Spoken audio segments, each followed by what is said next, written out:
dibuka dengan memperlihatkan Shuri yang sedang berusaha menciptakan tanaman pusaka. Seperti yang kita ketahui di film pertama Black Panther, N'Jadaka atau Killmonger telah menghancurkan semua tanaman pusaka yang dimiliki oleh Wakanda. T'Challa yang sedang sekarat saat ini sangat membutuhkan tanaman itu. Shuri pun berusaha memanfaatkan semua teknologi yang dimiliki oleh Wakanda, namun sayangnya ia pun gagal. Ratu Ramonda datang menemui Shuri dan menyampaikan bahwa Raja T'Challa sudah meninggal dunia. Keluarga dan semua rakyat Wakanda tentu saja berduka atas kematian Raja T'Challa. Mereka pun mengantarkan sang Black Panther itu ke tempat peristirahatannya yang terakhir.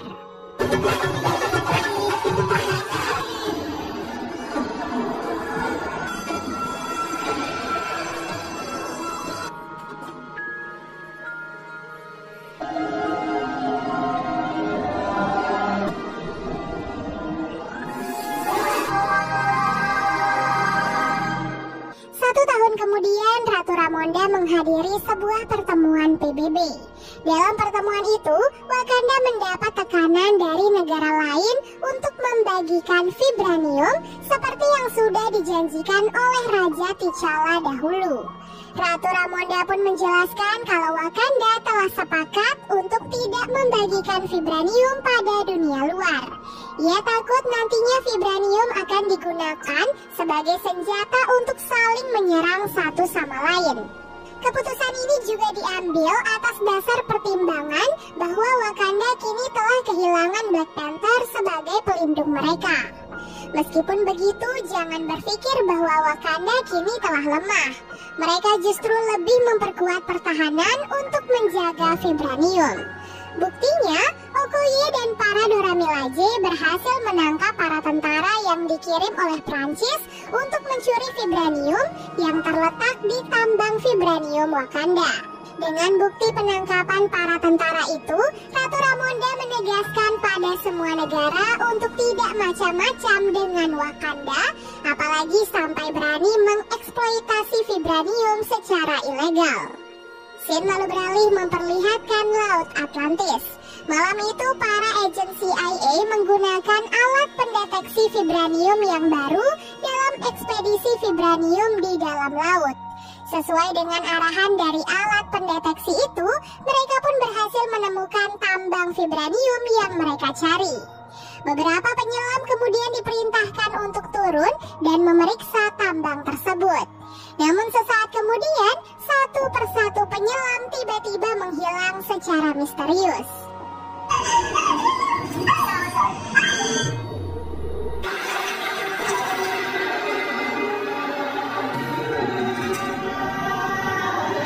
Tak lama kemudian dari bawah laut tiba-tiba terdengar suara nyanyian yang lantas menghipnotis semua awak kapal untuk menceburkan diri ke dalam laut.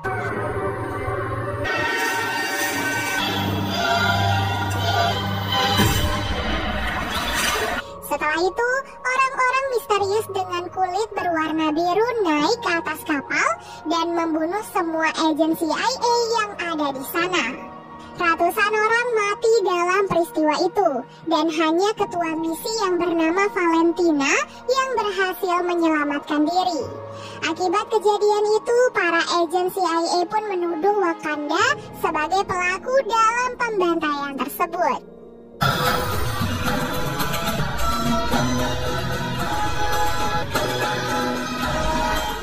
Pada malam harinya, Ratu Ramonda mengajak Shuri untuk membakar jubah putih sebagai tanda kalau mereka telah mengikhlaskan kematian Raja T'Challa.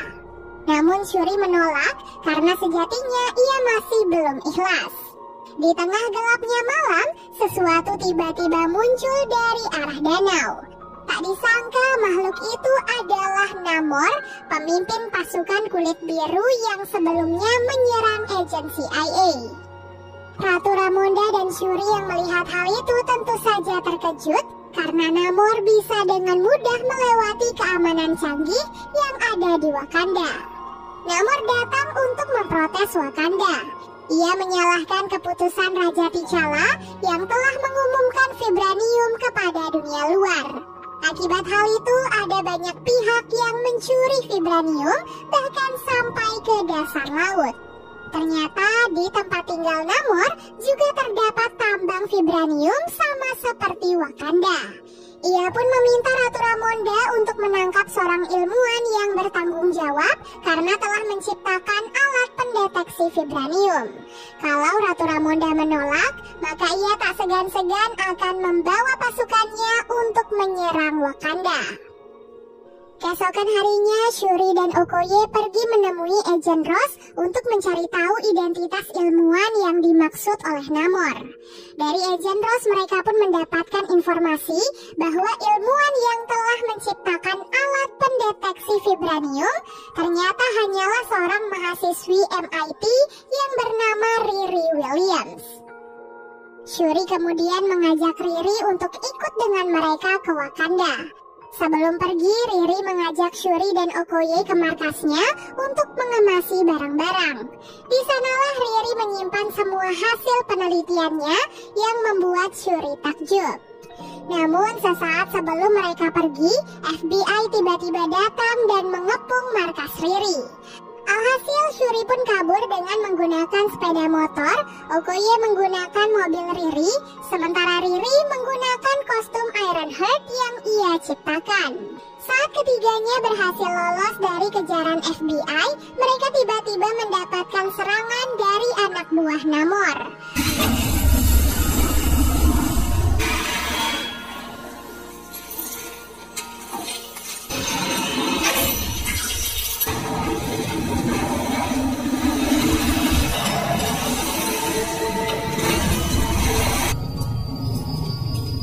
Pemimpin pasukan yang bernama Atuma dan Namora membantai habis para personil FBI dan menghadapi Okoye yang saat itu bertahan sendirian. Karena tak sanggup menghadapi semuanya, Okoye pun akhirnya kalah. Dan para pasukan Namor langsung menculik Riri dan juga Shuri. Keduanya pun dibawa ke sebuah kerajaan di dasar laut yang dikenal dengan nama Talokan. Di Wakanda, Okoye melaporkan apa yang sebenarnya terjadi. Ia dikalahkan oleh anak buah Namor saat akan melindungi Putri Shuri. Sayangnya Ratu Ramonda tidak menerima alasan itu, sehingga Okoye pun akhirnya dipecat dari Dora Milaje. Setelah itu Ratu Ramonda pergi menemui Nakia yang sekarang tinggal di Haiti. Ia memberitahu Nakia bahwa Shuri telah diculik, jadi ia pun meminta bantuan Nakia untuk menemukan Shuri. Tak butuh waktu lama, Nakia langsung mendapatkan informasi tentang keberadaan kerajaan Talokan dari warga setempat. Di waktu yang sama, Shuri dipertemukan dengan Namor. Di sana, Namor menceritakan pada Shuri tentang asal-usulnya.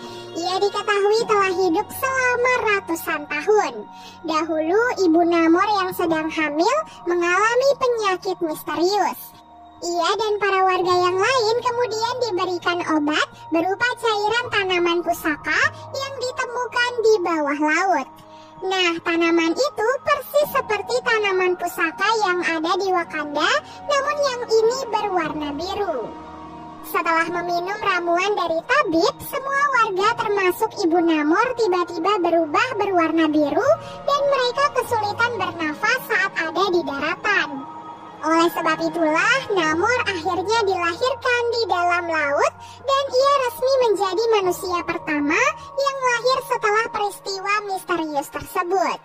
Namor akhirnya terlahir menjadi anak yang istimewa. Ia dibekali kekuatan khusus dan sayap-sayap kecil di kedua kakinya. Sesaat sebelum ibunya meninggal, ibu Namor mengatakan bahwa ia ingin dikuburkan di kampung halamannya. Oleh sebab itulah, Namor dan yang lainnya pun terpaksa naik ke permukaan untuk menguburkan ibunya. Namun saat mereka datang ke pemukiman penduduk, mereka terkejut melihat warga pemukiman banyak yang dijadikan budak oleh tentara penjajah Spanyol. Hal ini pun membuat Namor marah dan ia pun langsung membantai mereka semua.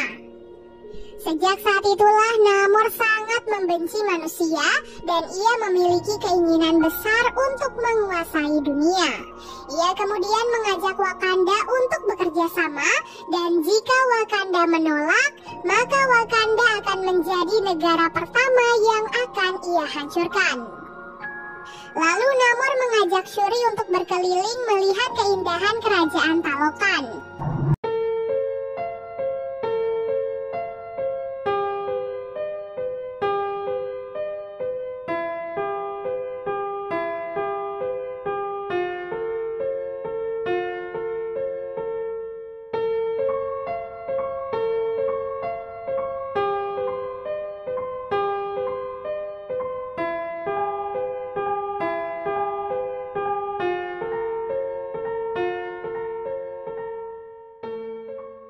Ia juga bahkan memberikan sebuah gelang untuk Shuri karena ia adalah manusia pertama yang melihat kerajaan Talokan.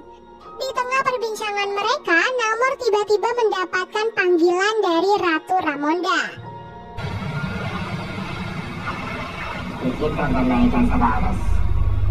Ternyata itu hanyalah strategi karena setelah Namor pergi, Nakia datang untuk menyelamatkan Shuri dan juga Riri. Apa yang dilakukan oleh Nakia dianggap sebagai tantangan perang oleh Namor. Ia pun mengumpulkan semua pasukannya untuk menyerang Wakanda.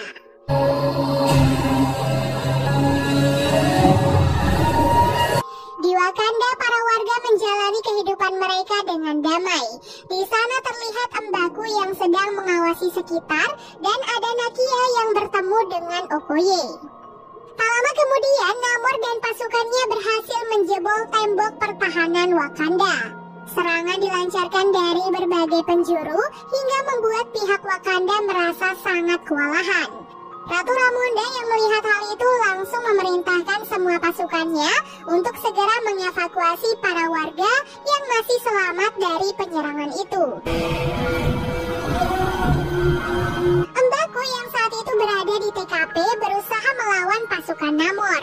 Namun saat harus menghadapi Namor, ia tidaklah sanggup.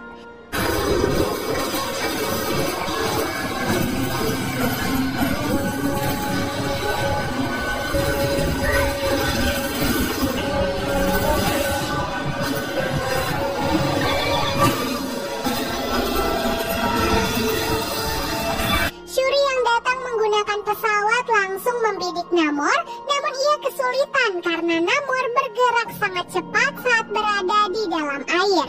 Ia lalu melemparkan serangan air yang membuat Ratu Ramonda dan Riri William akhirnya tenggelam.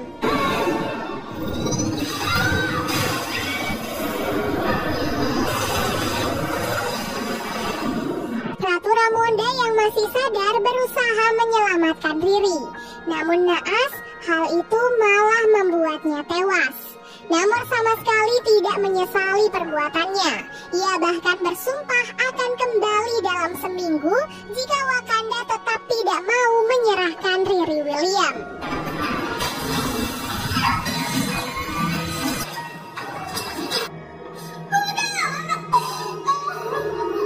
Kematian Ratu Ramonda otomatis menjadikan Shuri sebagai satu-satunya pewaris tahta yang masih tersisa. Jiwanya yang masih bergejolak tak ingin berduka terlalu lama. Ia berusaha melanjutkan penelitian tentang tanaman pusaka agar ia bisa mendapatkan kekuatan Black Panther untuk membalas serangan Talokan. Kali ini Shuri memanfaatkan potongan gelang pemberian Namor karena ia berpikir bahwa gelang itu mungkin juga terbuat dari tanaman pusaka. Selain itu, Shuri dan Riri juga bekerja sama untuk membuat berbagai macam senjata. Shuri merampungkan kostum baru Dora Milaje yang tentunya dilengkapi dengan berbagai senjata dan pertahanan. Riri juga tidak mau kalah. Di sana ia juga berusaha mengupgrade kostum Ironheart agar bisa digunakan dalam pertarungan. Tak disangka perjuangan Shuri tidaklah sia-sia. Ia akhirnya berhasil menemukan formula yang tepat untuk menghidupkan kembali tanaman pusaka. Nakia kemudian melarutkan tanaman itu dan meminumkannya kepada Shuri. Sesuai tradisi, Shuri pun kemudian dikirim ke dunia para leluhur. Namun di sana ia tidak bertemu dengan Ratu Ramonda, melainkan bertemu dengan sepupunya yaitu Killmonger. Shuri yang melihat Killmonger tentu saja terkejut sekaligus marah karena ia seperti ditinggalkan oleh para leluhurnya. Terlebih ia juga sangat membenci Killmonger. Namun Killmonger malah berkata satu-satunya alasan mereka dipertemukan karena mereka berdua sama. Mereka sama-sama memiliki ambisi yang kuat untuk balas dendam. Killmonger mengatakan bahwa semua Black Panther terdahulu adalah orang yang lemah, sehingga ia pun membakar semua tanaman pusaka agar tidak ada Black Panther selanjutnya. Namun kini ia akhirnya menemukan jiwa Black Panther yang kuat di dalam tubuh Shuri. Setelah itu Shuri pun terbangun dan marah karena ia tidak bertemu dengan para leluhurnya. Nakia berpikir bahwa eksperimen mereka telah gagal, namun ternyata Shuri benar-benar telah mendapatkan kekuatan Black Panther.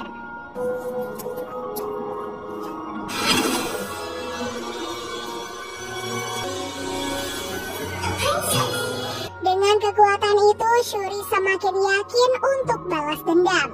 Mbaku awalnya tidak setuju dengan keputusan Shuri, namun Shuri tidak mau mendengarkannya. Alhasil, keesokan harinya, seluruh pasukan Wakanda pun bersiap untuk menyerang kerajaan Talokan. Singkat cerita, pasukan Wakanda pun akhirnya berangkat menuju kerajaan Talokan dengan menggunakan sebuah kapal. Sesampai di tengah laut, Shuri memancing Namor dan pasukannya untuk naik ke permukaan. Alhasil, pertarungan antara keduanya pun akhirnya dimulai. Di awal pertarungan, Wakanda langsung melancarkan serangan bertubi-tubi. Namun mereka tidak menyangka bahwa pasukan Talokan sangatlah banyak.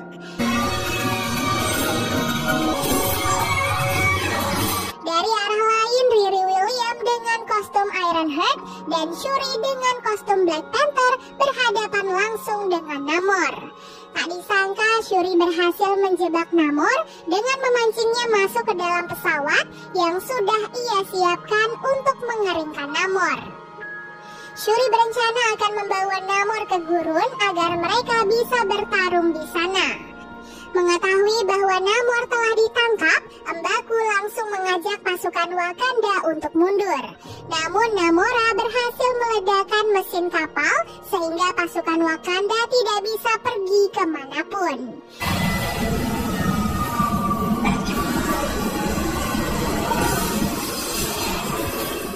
Di situasi itulah pasukan Talokan berhasil membalikan keadaan dan mengepung pasukan Wakanda.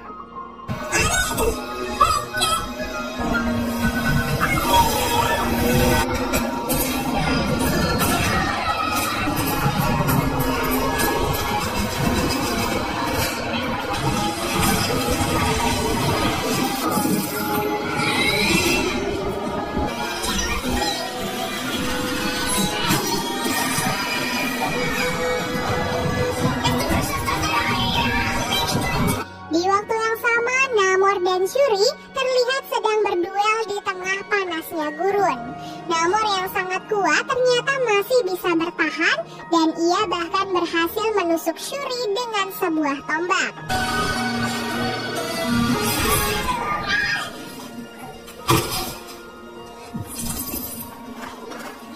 Setelah itu Namor pun bergegas kembali ke laut karena ia sangat membutuhkan air.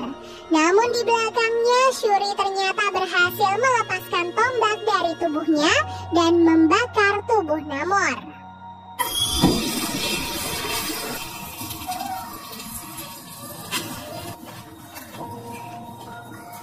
Saat Shuri akan membunuh Namor, ia tiba-tiba mendapatkan penglihatan dari Ratu Ramonda. Sang ratu meminta Shuri untuk membebaskan Namor karena ia tak ingin adanya pertumpahan darah di antara mereka. Namor pun akhirnya menyerah pada Shuri dan setuju untuk beraliansi dengan Wakanda. Berkat keputusan itu, pasukan Wakanda dan Talokan pun menjadi sekutu dan akhirnya berdamai. Setelah pertarungan itu, Wakanda akhirnya kembali memiliki tanaman pusaka.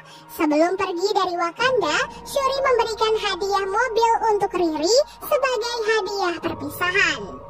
Di Talokan, Namora kesal pada Namor karena ia telah menyerah pada Wakanda. Namor menjelaskan bahwa suatu saat nanti Wakanda pasti akan membutuhkan pertolongan Talokan. Mengingat Wakanda tidak memiliki sekutu lain di dunia luar. Nah, kesempatan itu bisa mereka manfaatkan untuk membalaskan dendam pada manusia-manusia yang ada di dunia luar. Di Wakanda saat Shuri tidak ada, Mbaku maju untuk merebut tahta. Karena saat itu Shuri sedang mengunjungi Nakia di Haiti. Di sana Shuri membakar jubah putih seperti yang diinginkan oleh ibunya sebagai tanda bahwa Shuri telah mengikhlaskan kepergian ibu dan kakaknya. Dan film pun akhirnya selesai.